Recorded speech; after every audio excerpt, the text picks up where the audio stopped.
District Attorney says he can only describe what these children were going through as a nightmare. He says they were starved, beaten, tied up, and strangled. The father is also accused of at least one case of sexual assault. David and Louise Turpin are the Perris parents accused of shackling their children with chains and padlocks.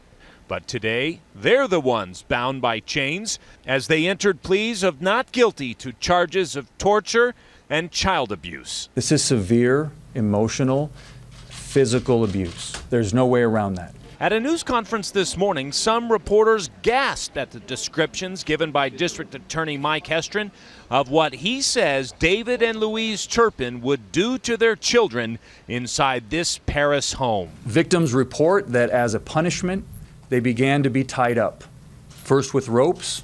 When that victim was able to escape the ropes, these defendants eventually began using chains and padlocks to chain up the victims to their beds. The abuse allegedly started years ago when the family lived in this home in Fort Worth, Texas. He says the children were locked up inside while the parents lived elsewhere, only stopping by to drop off food from time to time. The children were, when they were not chained up, locked in different rooms and fed very little on a schedule. Although the children were supposedly homeschooled, Hestrin says they didn't learn much. Many of the children didn't know what a police officer was.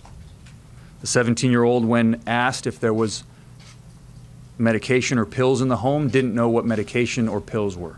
Hestrin wouldn't go into specifics about the sexual assault charge filed against David Turpin, only saying that the victim was one of his preteen daughters. David Turpin touched one of the victims in a lewd way by using force or fear.